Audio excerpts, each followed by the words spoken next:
Bonjour à tous, aujourd'hui nous allons parler d'un roman intitulé Dans la brume électrique avec les morts confédérés. Il s'agit d'un roman écrit par James Lee Burke, publié en 1993.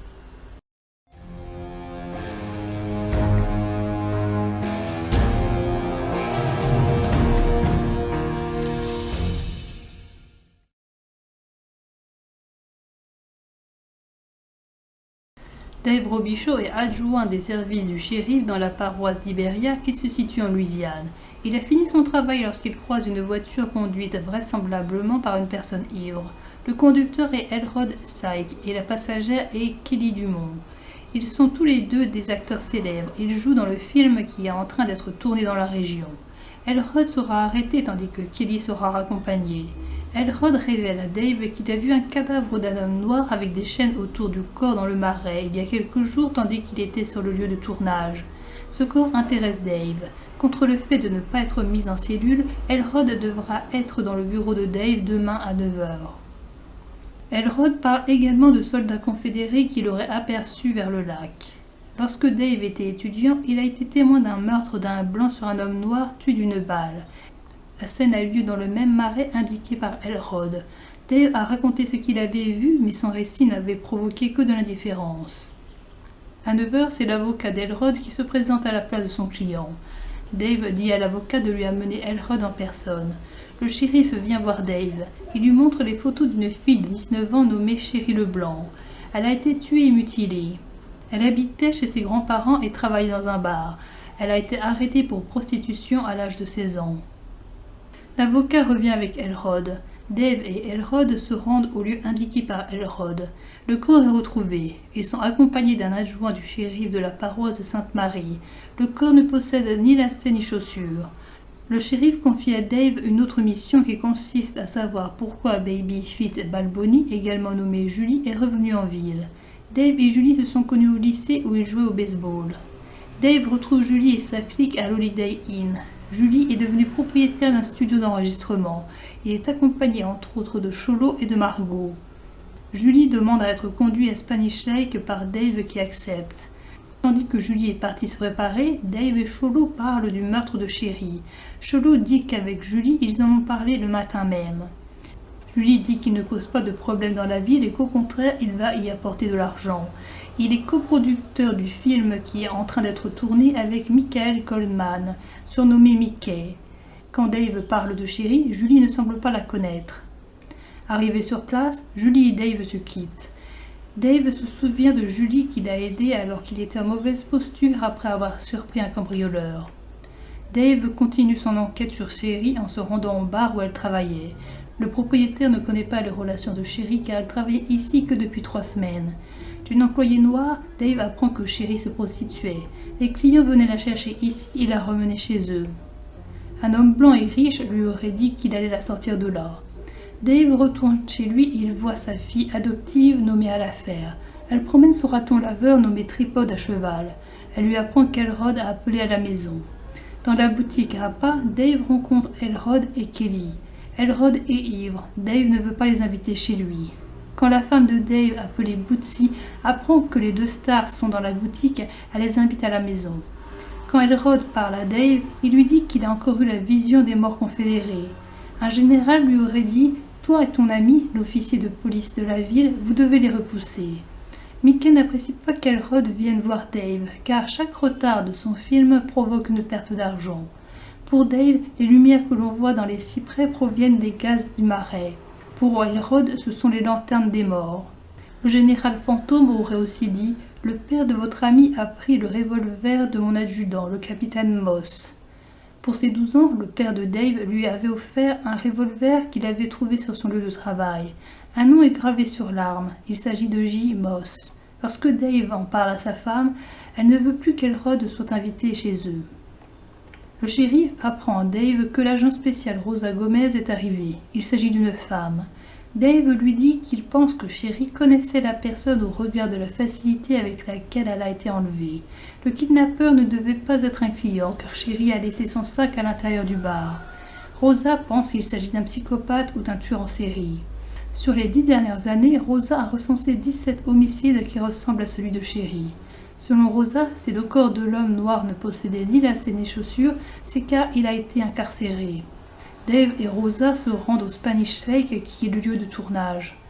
Le gardien s'appelle Murphy Doucet. Il travaillait autrefois à la police de Nouvelle-Orléans. Il est maintenant propriétaire de la moitié d'un service de sécurité et il est délégué d'un syndicat des camionneurs. Dave interroge Mickey qui ne pense qu'à l'argent que la découverte du squelette pourrait lui faire perdre. Dave lui reproche d'avoir dit à Elrod de se tenir loin de lui. Il lui fait comprendre que Julie n'est pas un enfant de cœur et que Mickey pourrait n'être qu'un porte-chapeau. Durant ce temps-là, Rosa a parlé avec Hawkman Payton. Dave pense qu'il y a des liens étroits entre Julie et Chéri Leblanc. Rosa pense que Julie n'est pas un mauvais type. Ce n'est pas l'opinion de Dave. Dave va réinterroger Sam Hawkman Payton, tandis que Rosa va interroger Murphy Doucet. Hawkman est un ancien prisonnier. Hawkman savait dans quel commerce Chéri trempait. Elle disait qu'elle allait vivre dans une maison à la Nouvelle-Orléans où elle serait proxénète. Hawkman ne connaît pas le nom de la personne qui lui a fait ses promesses. Il est au courant au sujet du squelette que l'on a tiré du marais. Il dit que si cet homme n'avait pas de lacets et de chaussures, c'est car on a dû le tirer du lit. Cet homme aurait une liaison avec une blanche. Le shérif reproche à Dave d'avoir été appelé plusieurs fois à cause des remous que provoquent les enquêtes de Dave et de Rosa. Le shérif ne voit pas de lien entre Julie et la mort de Chéri. Le shérif dit à Dave aussi de ne plus s'intéresser au squelette du marais car il se situe sous la juridiction de la paroisse de Sainte-Marie. Dave reçoit un coup de fil le soir. On lui apprend qu'un pêcheur a retrouvé le corps d'une fille dans un baril. Dave se rend sur place. La fille est morte depuis plusieurs semaines, mais son corps a été jeté dans l'eau depuis 2 jours. Quand Dave interroge le pêcheur, il dit avoir vu le baril il y a 3 ou 4 semaines. Il a également vu une voiture neuve venir sur place. En se rendant au travail le lendemain, Dave croise une limousine avec Julie, Cholo, Margot et d'autres. Ils se rendent au restaurant. Dave leur crève les pneus et appelle la fourrière pour qu'elle emmène la voiture. Il entre ensuite dans le restaurant. Dave reproche à Julie de ne plus être réglo avec lui et de ne pas être au clair avec Cholo au sujet de Chéri. Julie est très énervée. Il pense que les autres devraient lui être reconnaissants puisqu'il apporte de l'argent à la ville et il dit ne pas connaître les 2 filles qui ont été tuées. Car un des hommes de Julie lui touche l'épaule, Dave l'amoche sérieusement. Dave rejoint sa femme. Quand il lui parle de la bagarre, elle le pousse à en parler au shérif. Dave se rend à l'usine d'embouteillage voir Twinkie le moine. Il dit ne pas connaître Julie. Il n'a acheté que des actions dans le film. Dave appelle son patron qui n'est pas là. Il a Rosa au téléphone qui lui dit que le cadavre n'est toujours pas identifié. Tandis que Dave se rend à la Nouvelle-Orléans, Rosa va sur le lieu de découverte de la dernière fille assassinée. Dave rend visite à Jimmy Ryan qui est au courant de toutes les activités illégales de la Nouvelle-Orléans. Dave lui demande s'il connaît un type qui recherchait des filles de la campagne pour les prostituer et pour leur faire du mal. Jimmy lui indique un gars qui se trouve au terminal du bus qui aurait pu commettre le meurtre. Selon Jimmy, Julie n'a rien à voir là-dedans. Dave passe sur la route où des prostituées vendent leur charme. Il parle à un mec qui s'appelle Kamel. Dave lui demande s'il connaît quelqu'un qui cherche des prostituées dans les campagnes. Kamel lui parle d'un blanc qui met ses filles sur Airline Highway à Jefferson avant qu'elles disparaissent. Il ne connaît pas le nom de l'homme. Sur l'Airline Highway, Dave fait 3 boîtes de nuit. Il rencontre Charlotte qui tient maintenant un motel. Elle lui dit que le type qu'il cherche a peut-être des appuis tels que Julie, des flics ou des politiciens. Il s'agirait d'un Miché et non d'un Mac. L'homme louche du terminal s'appelle Dalton Bobby Brown. Au terminal, Dave voit Bobby Brown en train d'alpaguer 2 filles. Dave fait appeler Bobby Brown par un vendeur de tickets pour lui dire qu'il a un appel au téléphone public. Dave l'attire aux toilettes et devient violent. Dave veut le nom de l'homme à qui Bobby livre les filles. Bobby ne lui donne pas de nom. Bobby n'a pas intérêt à recommencer à travailler ici. Dave rentre chez lui. Dave retourne auprès de sa femme. Il apprend qu'Elrod veut l'inviter à une réunion d'alcooliques anonymes et à aller sur un bateau.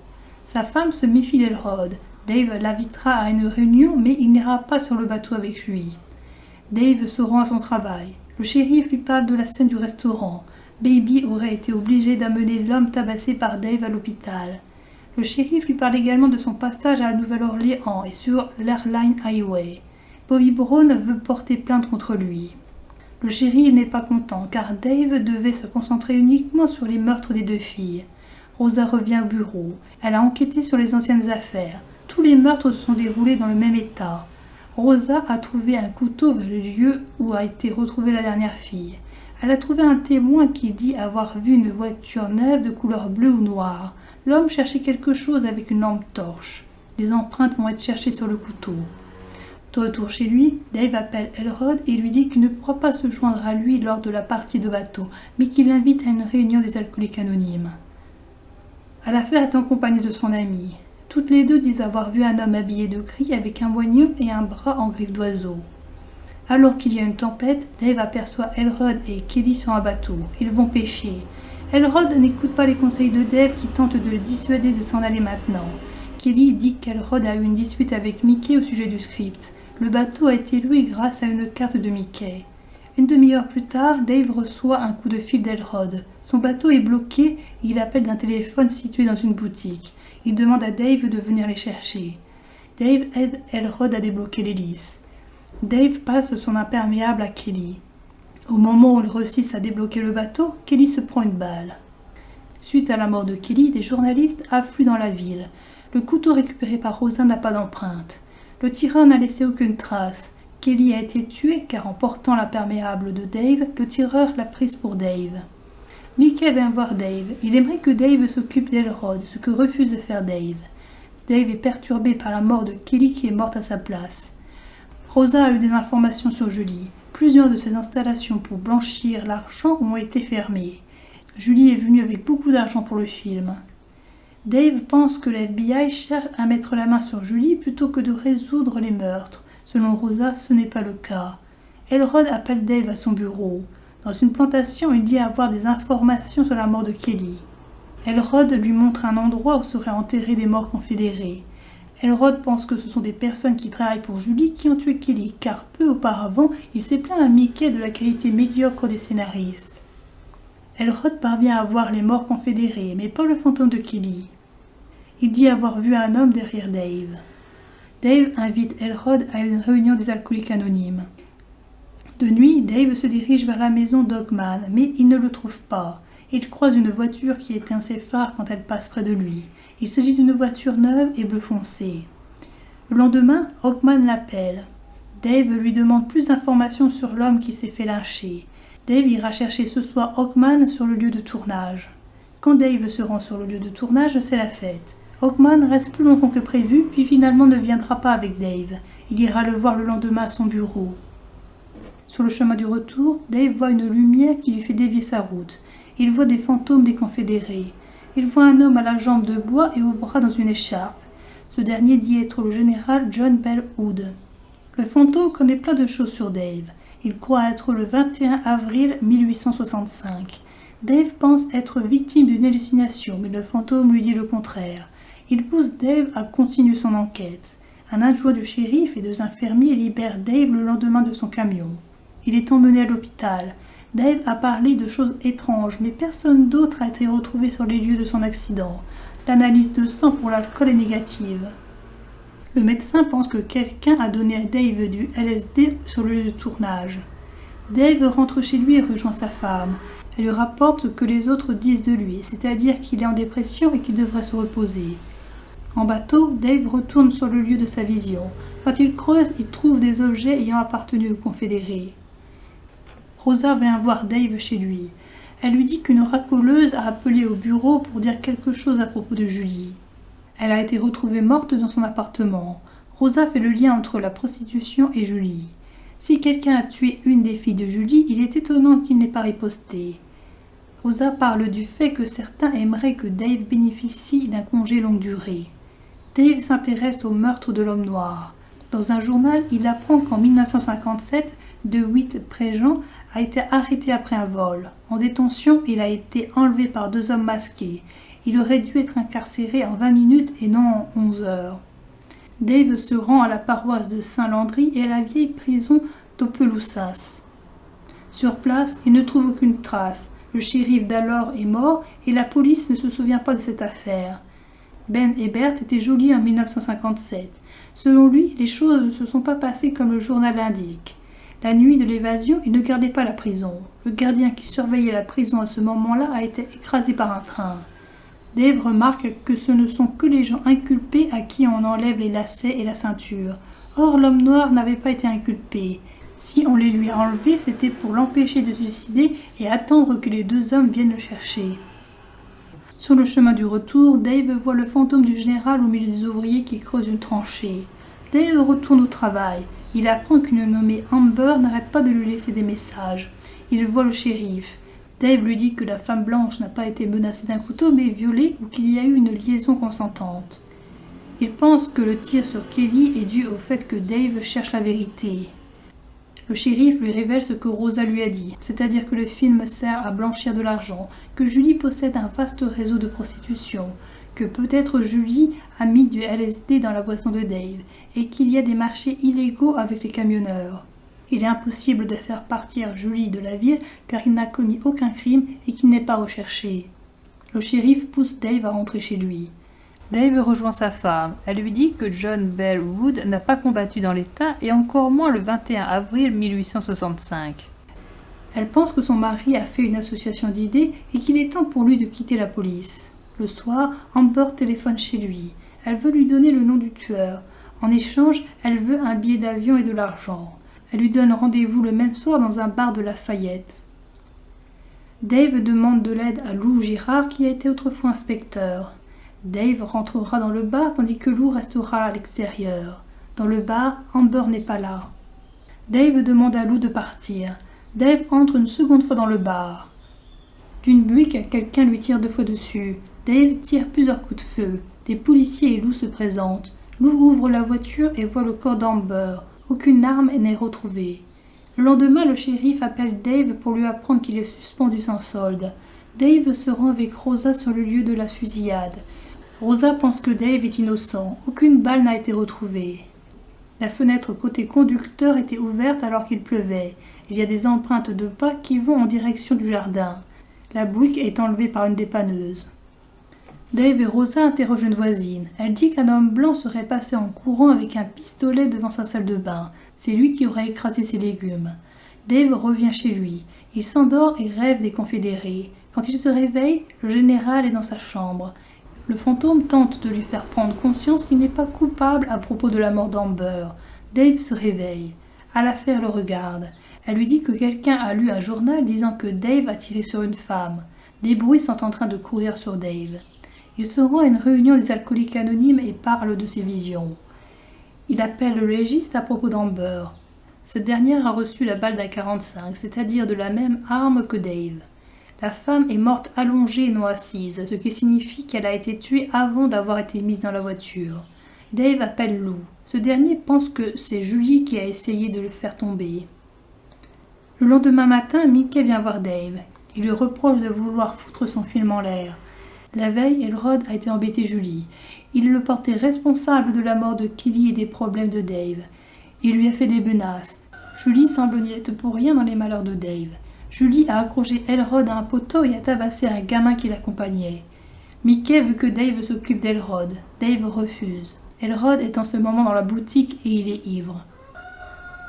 Dave passe un accord avec Elrod. Il peut rester chez lui s'il est sobre. Si Elrod reboit, Dave le virera de chez lui. Dave se rend à Spanish Lake pour voir Julie. Twinkie le moine veut avoir des informations sur l'enquête, mais Dave n'en donne pas. Il essaie de savoir s'il y a un lien entre Julie et les meurtres, mais Dave ne lui donne aucune information. Murphy Dossey lui apprend que Julie est allée dans son ancien lycée et jouer au baseball avec Cholo et un acteur. Dave se rend au lycée voir Julie. Il lui reproche d'avoir passé ses nerfs sur Elrod et le jeune acteur. Dave lui demande de ne plus s'en prendre à Elrod. Julie se dit innocent de la fusillade du bar. Dave tente de le faire changer de mode de vie. Julie ne veut pas. Une balle lancée par Julie assomme Dave. Julie le laisse en place alors que Cholo et l'acteur auraient voulu l'emmener quelque part. Dave a une vision. Le général lui fait comprendre l'importance d'aider les innocents, comme en temps de guerre. Le général révèle être mort de la fièvre jaune et non au combat. Il a perdu sa famille de la même maladie. Il fait comprendre à Dave que ses ennemis pourraient s'en prendre à sa famille. Il lui conseille de garder Elrod à ses côtés. Le général part à cheval. Lou appelle Dave. Ils ont retrouvé dans la voiture de la bourre de papier qui sert à sceller les cartouches à blanc.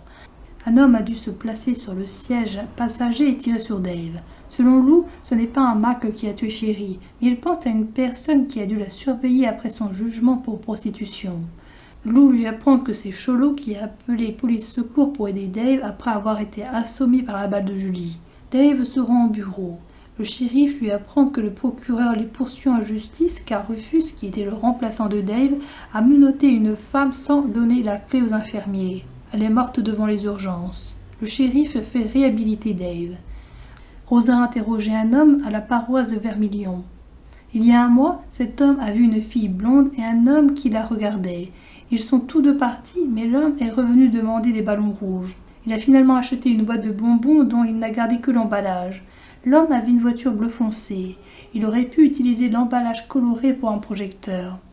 Hawkman appelle Dave. Il a quelque chose à lui dire. Il lui donne rendez-vous au RAD à musique noire de Saint-Martinville. Dave devait accompagner Elrod à une séance d'alcoolique anonyme. Il propose de le déposer. Elrod émet des réticences. Dave lui reproche d'utiliser la mort de Kelly pour justifier son alcoolisme. Le serveur du RAD reconnaît Dave comme étant un flic. Il dit qu'un autre flic est déjà venu. Il s'agissait d'un blanc venu dans une Mercury bleue.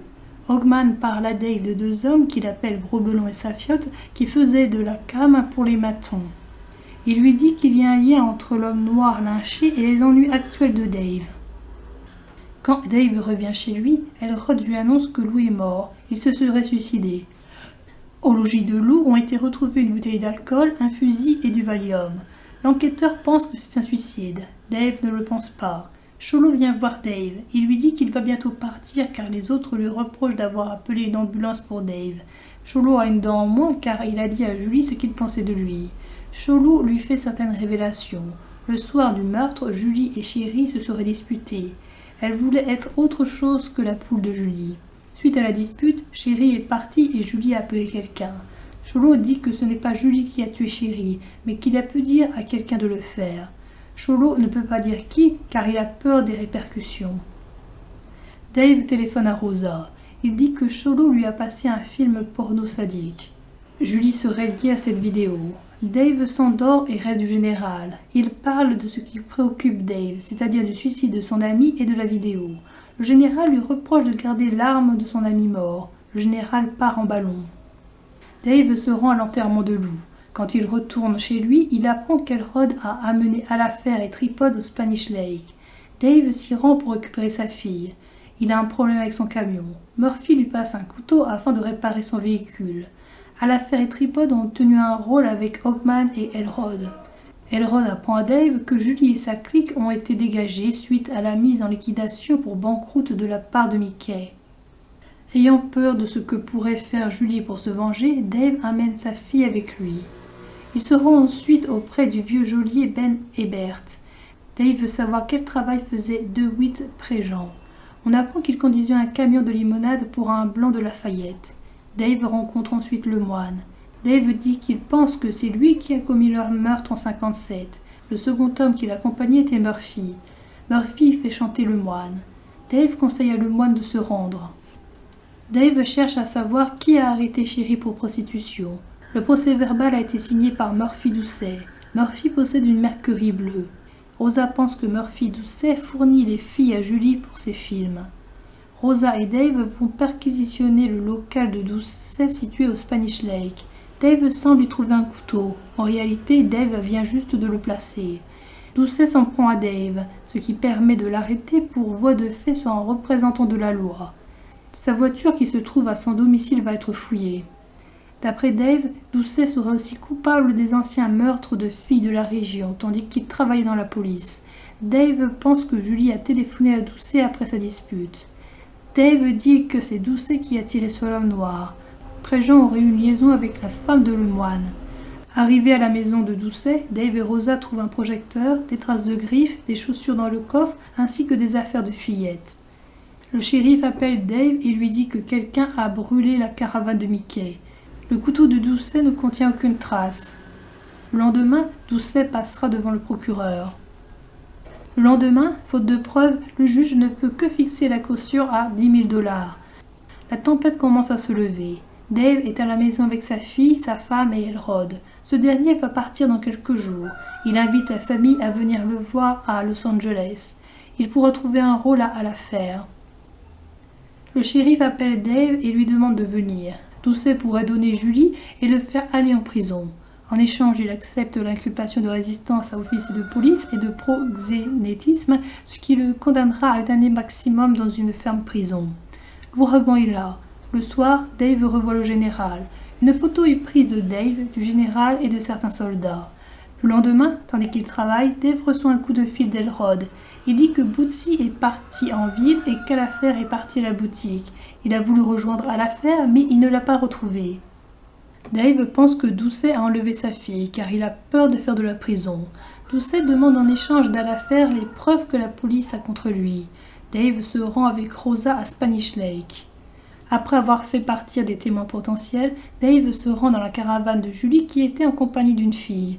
Julie lui dit que c'est Cholo qui a mis le feu à la caravane de Mickey par erreur car il voulait en fait brûler la sienne. Car Julie lui fait une remarque sur sa fille, Dave lui donne des coups de batte de baseball. Dave lui fait peur. Julie finit par dire que Doucet est dans le campement au sud du Bayou Vista. Dave et Rosa rejoignent la cabane de Doucet. Dave s'apprête à lui tirer dessus quand Rosa fait du bruit. Doucet s'enfuit mais une béquille le fait tomber. Rosa tire sur lui à plusieurs reprises. La fillette parvient à se libérer et rejoint son père. Pour aider Rosa, Dave met le pistolet de loup dans la main de Doucet. Les fantômes ne semblent plus exister. Julie est tombée pour fraude fiscale car Cholo l'a dénoncée. En prison, après avoir reçu un cocktail Molotov, il tombe de plusieurs étages. La famille Robichaud part en Californie afin de rendre visite à Elrod. Alafer joue dans un film. Dave finit par croire que le général n'existait pas et que ce n'était que le fruit de son imagination. Sa fille lui montre dans un livre une photo de soldat avec Dave et le général. Le roman peut être vu comme un policier. Dave se penche sur deux enquêtes, la mort de Sherry et le lynchage de l'homme noir. Le roman peut également être vu comme un roman fantastique. Dave est témoin de nombreuses apparitions de soldats fantômes. Plus l'enquête se déroule, plus Dave a des visions du général.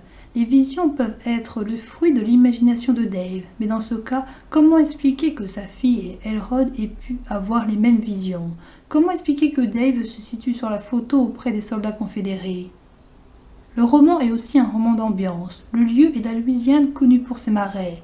La vie y semble difficile, le temps est chaud et humide et il s'y passe plusieurs tempêtes. Le lieu n'est pas tranquille, la violence et les faits illégaux s'y déroulent en toute impunité. L'arrivée d'une équipe de tournage et de Julie n'arrange pas les choses. C'est également le lieu où s'est déroulée une bataille entre les fédéraux et les confédérés. Comme le dit le général, dans ce lieu, la bataille n'a jamais pris fin. Le climat est également étouffant à cause du racisme qui était présent et qui l'est toujours. Les paroles des personnages noirs ne sont toujours pas écoutées, et leurs témoignages, pourtant utiles, sont passés à la trappe par d'autres policiers que Dave. Le climat est délétère à cause de l'argent. Le shérif veut que Dave ne fasse pas de vagues auprès de certaines personnes car elles apportent de l'argent à la ville. Une lourdeur est apportée à cause d'une police inefficace ou immorale. Le travail de Dave est difficile. Plusieurs personnes font en sorte que l'enquête de Dave soit semée d'embûches. Tout d'abord, il y a des personnes qui tentent de lui faire arrêter l'enquête. Le shérif veut le mettre en congé forcé, puis il le met en mise à pied. Sa femme lui conseille d'arrêter son métier. Les bruits commencent à courir sur lui. On pense qu'il a repris l'alcool, alors que cela n'est pas vrai. Les journaux racontent les affaires de leur manière. Le shérif veut faire travailler Dave uniquement sur les meurtres des deux jeunes femmes et non sur le lynchage ou sur Julie. Dave doit résoudre son enquête avec plusieurs personnages nouveaux avec qui il doit composer. Il y a Rosa, Julie, Cholo, Elrod et le général. Le travail est également difficile à cause du manque de preuves qui empêche Murphy Doucet de se faire emprisonner. Il y a le manque d'intérêt pour le lynchage d'un noir. Il y a les fausses pistes, les gens qui se taisent. Dave doit faire face à des souvenirs qui le hantent et à des événements difficiles. Il y a les morts de Kelly, d'Amber, le soi-disant suicide de son ami. Une autre difficulté se présente lorsque quelqu'un essaie de rendre Dave coupable du meurtre d'Amber. Dave n'est pas un personnage qui se laisse intimider. Même mis à pied, il continue son enquête. Il n'a pas peur de la mafia et de Julie. Il n'a pas peur de froisser certaines personnes. Il continue son enquête malgré son accident du camion et malgré le coup qu'il s'est pris à la tête à cause de la balle lancée par Julie. Il peut faire preuve de violence pour faire cracher le morceau à certains. Cependant, Dave est capable d'empathie. Il prend Elrod sous son aile, même s'il refuse de le faire quand Michael lui demande. Il prend la défense de Rosa. Il place une arme dans la main de Doucet pour que les tirs de Rosa passent pour de la légitime défense. Le mal n'est pas du côté que l'on croit. Julie a aidé Dave dans le passé. Alors que Dave le cherche, Julie reste étonnamment calme avec lui. Cholo, qui a tout d'un fêlé, appelle une ambulance pour Dave. Il lui donnera des indices. Blue est alcoolique, mais il aide Dave dans son enquête. Elrod est aussi un alcoolique, mais il a un bon fond. Tout en pataugeant à travers les nénuphars en direction des arbres, j'aperçus les silhouettes d'ombre des hommes en train de bouger à la lueur du feu. J'entendis leur accent de pecno et le bruit étouffé des cuillères en train de racler les assiettes en fer blanc. Je remontai des hauts fonds jusqu'au bord de la clairière, dégoulinant d'eau, les jambes couvertes de filaments de jacinthe d'eau. Les hommes alentour du feu ne me prêtaient guère d'attention, comme si, peut-être, j'avais été attendu. Ils étaient en train de cuire des tripes dans une marmite en fer. Ils avaient accroché leurs pactages et bidons de bois dans les arbres et rassemblé leurs mousquets de boue en pyramide par groupes de 5. Leurs uniformes gris et beige étaient délavés par le soleil, raidis de sel séché, et leurs visages mal rasés, marqués de cette expression hâve et affamée d'une compagnie de tirailleurs restés trop longtemps au front. C'est alors que, du côté opposé au feu de camp, un homme barbu aux yeux enflammés fixa son regard sur moi, dessous un chapeau gris noué d'un cordon doré en guise de bandeau. Son bras gauche était épinglé dans une écharpe noire, et sa jambe de pantalon droite flottait autour d'une pièce de bois écorcée. Il avançait vers moi en s'appuyant sur une béquille. Je sentis l'odeur de tabac et de sueur de ses vêtements. Puis il sourit, un petit sourire raide, presque avec effort, au point que la peau de son visage parut se craqueler. « Je suis le général John Bellwood, originaire du Kentucky. Comment allez-vous, monsieur ?» dit-il en me tendant la main.